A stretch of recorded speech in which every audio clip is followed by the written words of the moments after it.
Welcome back to A Voice in the Wilderness with Dr. Dede. This is part 2 of Mother Earth Agenda. So where we left off last time was I was talking about a Catholic periodical that comes out quarterly. I receive it quarterly.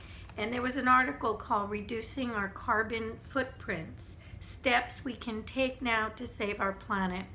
And there's a preface about high rising sea levels. And I'm sure you question this as well. Isn't it interesting that the climate change pundits always talk about the rising sea levels and then they buy beachside property? That doesn't make any sense to me. But this goes into some common sense stuff like recyclables. I guess when we talk about certain products like plastics, which don't decompose well in the environment, versus glass. I don't know what the problem is with glass, why we can't bring that back. Very reusable, melt it down, etc. It's common sense stuff. They also talk about conserving energy, again, common sense stuff. We're talking about when you go out, don't light up the house like a Christmas tree. Just conserve your shower usage. It's just common sense stuff. When you're brushing your teeth, you don't walk away from the sink with the faucet running. Again, common sense stuff. So, but then it gets into some really deep stuff. Borderline losing your liberty stuff. For example, drive less. Okay, well, that sounds great if you work with people who reside around you and you can set up a carpool system.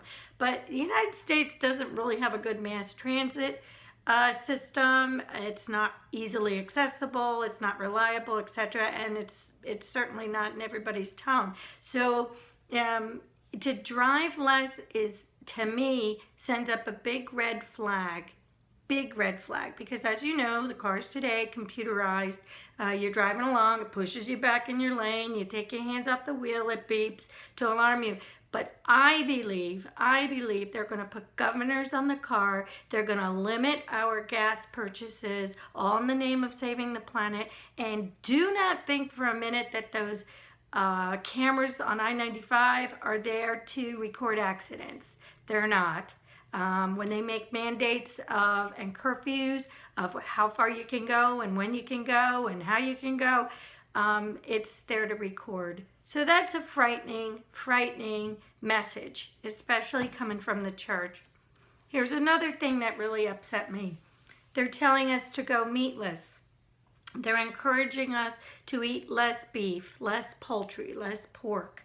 And we saw a mini scare in this COVID thing where there was a COVID outbreak in a meat factory, and next thing you know, there was a little bit of a meat shortage. The shelves were bare and people were starting to get nervous, and then the president stepped in. This is very, very frightening. They can cut your meat off like that, all in the name to save the planet. The cows are bad for the environment. Emitting methane gas, so we have to eliminate the cows. That would kill the cattle industry, that would kill the dairy industry. No more cheese, no more butter, no more milk. This is frightening. Is this not choice? And this is not how God intended. In the Old Testament, the priests were offering sacrifices and they had to be an animal and they bled and then they barbecued them. They barbecued them and they ate them because God said you have dominion over the earth. Again, to reiterate, we don't have the right to destroy the earth. We must respect the earth, but he gave us dominion over the plants and the animals, etc. And do not think for 1 minute, do not get excited about these plant-based meats, because what they have in them is 18 million times the amount of estrogen than a regular burger. That's not good for men, not in the procreation department, not in the masculinity department, and it's certainly not good for women. Too much estrogen can cause breast cancer. So keep that in mind when I make the connectivity to what this true agenda is all about. And again, the earth is not in danger We have major polluters like China and India, and South Korea doesn't even have breathable air. But in no way, shape, or form, if you fly over this great country, and if you will see trees, you will see greenery, you will see clean air. And look at New York City from like in the 70s. You couldn't even see the skyline in the 70s. But because of the EPA and the new mandates and the laws, it's all cleaned up. So I don't know, either people don't have common sense anymore or critical thinking skills, but you have to rationalize this and you have to not live in fear.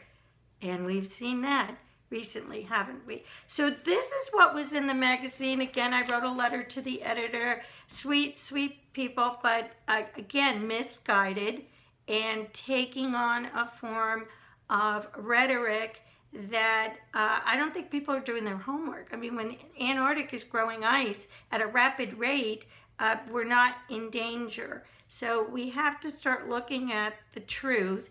NASA Goddard, you can get great facts off of their website. And this is all about reducing the population. And in my next video, I'm going to make that connectivity. So tune in. Hope to see you.